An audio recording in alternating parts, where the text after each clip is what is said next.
Boa noite, pessoal, tudo bem? Bom, hoje nós vamos começar aqui a aula 8 do dia 8/4/2020. Hoje nós veremos rapidamente a revisão, né, de que vimos mais ou menos, né? Vimos ontem a estrutura de repetição, os exercícios basicamente, né? E começamos aqui a introdução à linguagem C. Bom, hoje eu vou inicializar rapidamente, né, a aula de ontem, só para deixar os senhores mais já engrenados, né, nessa nova parte, né. Hoje eu vou passar uma lista para vocês. Essa lista já vai ser a avaliação 3, trabalho 3, né? E ela vai envolver basicamente a última parte que nós vimos, né? Para deixar vocês mais aptos a fazer esse tipo de exercício. Bom, nesse primeiro momento eu não vou passar nenhuma lista ainda com a linguagem C, porque pode confundir a cabeça de vocês e tem alguns colegas aí que não estão conseguindo acompanhar muitos exercícios, então eu preferi não envolver C nesse momento. Beleza?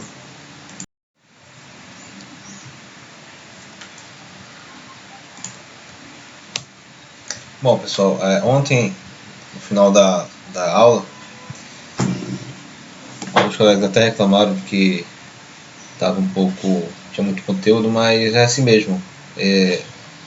A gente, logo no início do curso, nós vimos bastante conceito e alguns ficaram até perdidos, né? Mas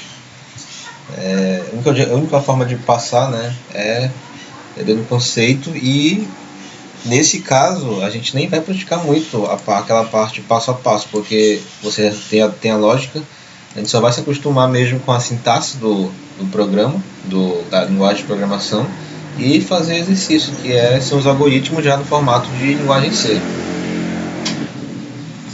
Bom, ontem nós vimos aqui rapidamente o propósito da linguagem C, né? Vimos que ela faz parte de programação estruturada. A programação estruturada, vimos ontem que é um padrão, um paradigma de programação. Lembrando que paradigma de programação, como foi mencionado aqui, é o jeitão do programa, né? O jeitão de como fazer a lógica de programação nesse caso. Já vimos em lógica de programação toda essa parte aqui, né, pessoal? Sequência, decisão, iteração. Nessa iteração tem os subrotinas, os laços de repetição, as condicionais e estruturas em bloco. Essa estrutura em bloco, pessoal, são as funções que nós veremos dessa vez aqui na linguagem C. No Visual G deve ter com certeza, mas eu resolvi não aprofundar muito ainda. E nem vou porque a gente vai focar depois em linguagem C. Bom, continuando, eu apresentei para vocês ontem rapidamente essa estrutura, né? Esse organograma, esse fluxograma, quase um fluxograma, onde temos aqui a programação estruturada. Dela variam as procedimentais, que, né, nesse caso contém o C e o Pascal, que são linguagens semelhantes. Além disso, tem a parte de orientação a objetos, né, que eu falei para vocês ontem, é um paradigma diferente, no qual ela faz abstração dos objetos do mundo real para colocar no mundo virtual, e assim ela fazer a manipulação deles no programa, no meio virtual, e assim fazer programas.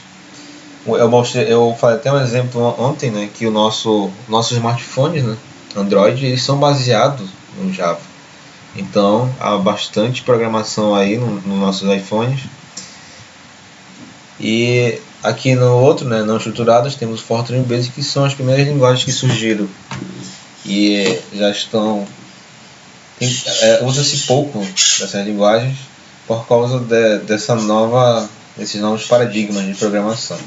Lembrando também que orientação a objeto, programação orientada a objeto, que é o PO, ela também herda todas as características também daqui. Então, é isso daqui, mais algumas coisas que estão surgindo ainda aqui na programação orientada a objetos, beleza? Bom, ainda da aula de ontem, vimos aqui rapidamente que o C ele serve para escrever compiladores, né? Compiladores são esses programas aí que nós utilizamos, compiladores são esses programas que nós utilizamos para rodar nossos algoritmos e verificar se ele está rodando de forma correta, se a lógica está certa, se os resultados estão corretos. Vimos também essas características, né, da linguagem C: portabilidade, modularidade, compilação separada, recursos de baixo nível, geração de código eficiente, confiabilidade, regularidade, simplicidade, facilidade de uso. Bom, ela tem essas características porque eu falei ontem, né? Elas trabalham em baixo nível, como é um dos. Elas utilizam recursos de baixo nível e faz com que tudo isso seja potencializado, fazendo com que seja uma linguagem segura, coesa e é simples também. Ela é robusta no caso, porque mexemos lá perto da máquina, no caso, e conseguimos a maior performance e eficiência da linguagem, mas também depende do programador, beleza? Bom, como nós vimos lá na Visual G, né, logo na lógica, eu comentei com vocês que cada linguagem vai ter sua sintaxe, não seria diferente aqui com a linguagem C. Ela tem as suas particularidades que nós veremos aqui no decorrer da aula. Isso aqui nós veremos aqui também no decorrer da aula, a parte de tipos, declaração, funções, expressões, tipos que definem as propriedades dos dados manipulados, tudo. A gente vai ver daqui a pouco, na aula mesmo, que é de hoje. Funções, veremos também algumas funções da biblioteca C, que já tem implementado, né? Veremos também o printf e scanf, que são uma das funções da biblioteca C. Os comentários, né, também valem aquelas recomendações lá que eu falei no final da aula.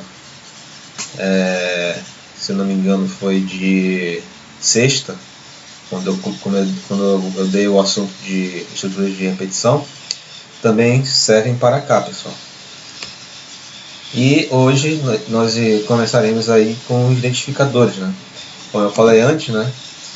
A parte de lógica que eu dei para vocês, ela cobriu tudo isso basicamente. Só que agora a gente vai verificar isso aqui com particularidades em C. Então, tem os identificadores, tipos de dados, os operadores, funções básicas na biblioteca C, estruturas de controle de fluxo. No caso, dependendo do decorrer do tempo, né? Talvez a gente vá até aqui, funções básicas da biblioteca C. Essas estruturas de controle de fluxo já são o nosso se então, né? Que no caso é if else. If else porque nós estamos, como eu falei ontem, no final da aula, a linguagem mãe é o inglês. Então a gente vai conseguir se comunicar com o computador em inglês, utilizando as particularidades da linguagem C. Bom, continuando. Identificadores na linguagem C são nomes, como nós vimos lá no início do nosso curso, né? São nomes usados para fazer referências às variáveis. Vou marcar aqui nomes, variáveis e também funções. Rótulos e vários outros objetos definidos pelo usuário. O primeiro caractere deve ser uma letra ou um sublinhado. Bom, nós vimos, né, lá no Visual G, naqueles exemplos que apareceram lá nós fizemos exercício, né? Aqui no C vai ser um pouco diferente. Aqui ele aceita isso aqui, ó, o sublinhado como início, ou deve ser uma letra, dessa forma, né? Ele não, no caso, ele pode até aceitar maiúsculo, porém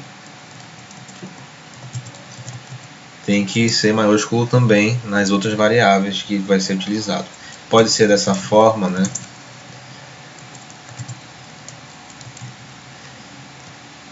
Ou pode ser dessa forma.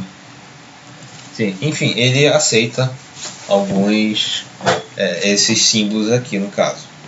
Os 32 primeiros caracteres de um identificador são significativos, ou seja, pessoal, eu recordo que eu falei para vocês que sobre o case sensitive, né? O case sensitive é justamente essa parte aqui dos caracteres significativos.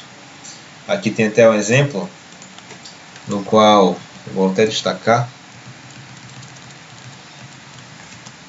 Ele consegue identificar a letra maiúscula da letra minúscula. Então, esse X minúsculo aqui é diferente do X maiúsculo.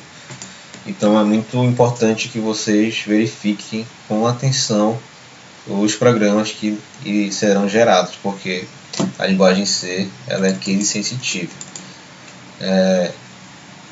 Se antes nós estávamos com problemas, né, colocando letras erradas, agora se nós colocarmos uma letra minúscula e outra maiúscula, isso aqui é diferente aqui, porque cada um tem uma representação na tabela ASCII. A tabela ASCII a gente vai ver mais para frente, mas de antemão a tabela ASCII ela é um tabelão de números e esses números estão relacionados às letras, porque o computador só entende números nesse caso. Veremos aqui mais para frente. Bom, continuando, veremos agora tipos de dados, pessoal. Tipos de dados na linguagem C. Quando você declara um identificador, que é a variável que nós vamos utilizar para trabalhar com o problema, né, dá a ele um tipo de dado. Como vimos lá, né, vocês lembram que nós tínhamos o inteiro, o real, que são valores numéricos, né? Tínhamos o literal, o caractere, alfanumérico, o arológico. Vai ser mais ou menos dessa forma. Eu lembro para vocês que eram de números negativos a números positivos, né? Eu falei lá em infinito para negativo, infinito para positivo, mas aqui o negócio é diferente, um pouco diferente. Por quê? Veremos aqui. Um tipo de objeto de dados determina como valores de dados são representados. Que valores pode expressar? Lembrem lá do nosso armário. O nosso armário da memória, né? Tínhamos que apontar para onde é que estava, tínhamos que casar, né, variável com valor. Tinha que ser inteiro, tinha que ser real, tinha que ser numérico. Continuando aqui, né? E que tipo de operações você pode executar com estes valores, como eu falei, né? Os dados podem se apresentar em duas formas distintas. Bom, vimos aqui isso também, né? Lá no início do nosso curso, né? Pode ser constante, ou seja, no decorrer do tempo do programa, ele não vai mudar, vai ser sempre aquele valor. Ou variáveis que, no decorrer da execução do programa, ela vai mudar, vai variar. O computador é capaz de manipular números, letras, palavras, etc. Bom, temos aqui agora esse quadro. Nesse quadro aqui temos nossos tipos de dados. A linguagem C ela oferece 5 tipos de dados básicos, pessoal. É o char, que é o nosso caractere. É o int, é o inteiro. O float é o real. O double é o float, só que com mais representação numérica. O void, que é vazio, é nenhum. Bom, isso daqui, pessoal, é o espaço que cada tipo de dado em C ocupa na memória. Isso aqui é muito importante, porque aqui que acontecem os erros, às vezes, de programação.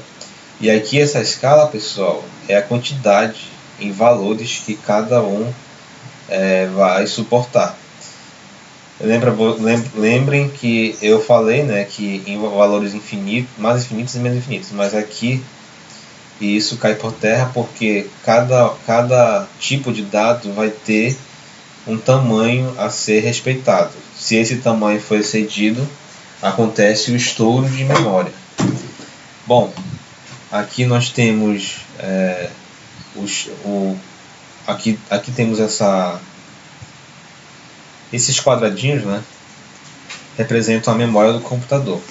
Cada compartimento desse vai representar um tipo de dados. Como podemos ver aqui, né, o char ele ocupa 1 byte, o int ocupa 2 bytes, o float ocupa 4 bytes, o long 4 bytes e o double 4 bytes. Cada um vai ter o seu tamanho e seu espaço dentro da memória. Se caso um invadir o espaço do outro, vai dar erro de memória. Bom, só para mostrar aqui para vocês, né, a equivalência. Temos aqui a tabela ASCII. Eu deixei aqui, mas vocês podem acessar quando eu disponibilizar o slide, né? Temos aqui a nossa tabela ASCII a partir desse site aqui. Tabela ASCII, o que ela significa? É o American Standard Code for Information Interchange. Significa é um padrão é um padrão de código de informações, onde temos aqui o nosso decimal binário hexadecimal. Em ASCII, o 0 representa null, o 1 em decimal representa o start, que é o início, né? E assim vai, pessoal. Aqui nós temos outros símbolos e aqui nós temos os nossos símbolos, né, que utilizamos no computador. 33 representa exclamação. Bora ver aqui, ó. Aqui na tabela ASCII, o 50 equivale ao 2 e assim sucessivamente, pessoal. Cada letra, o A é representado pelo decimal 65, o M, o R, 82. Então, o computador no programa C, em programação C, ele vai verificar o R como o decimal 82, como o binário 01010010 ou o hexadecimal 52 e assim vai. São 255 posições, pessoal, que ele armazena. Aqui, de 0 a 255, então são 256 que ele consegue, que ele identifica na tabela ASCII, beleza? Continuando aqui, pessoal.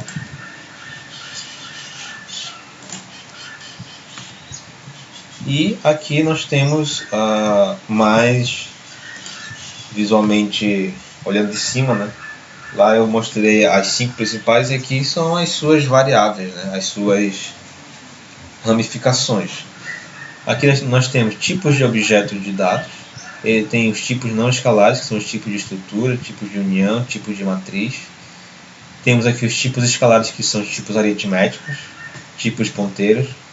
Os tipos aritméticos que nós utilizamos mais, né, que é os tipos inteiros, no qual tem o char, o sigen, char, são todas as variações, né? Tem o char, tem são palavras curtas, né, o short, tem o próprio int, tem o long int e assim vai, pessoal. Tem muita coisa e vai se ramificando. Tipos aritméticos, né, tem o tipo flutuante, né, que é o float, o double e o long double, e assim vai. Tem os tipos de ponteiros, que isso daqui também é bem complexo em C, mas é muito útil e ela também ela aumenta a performance do programa quando nós conseguimos utilizar de forma correta, porque aqui a gente mexe mais com o endereço de memória e não manipulando as variáveis. Então é um negócio bem mais um pouco mais complexo e mais causa um trabalho menos carregado para o computador, beleza? Bom, aqui temos uma tabelinha, né? Que eu vou continuar no próximo vídeo porque já tem quase 20 minutos, beleza?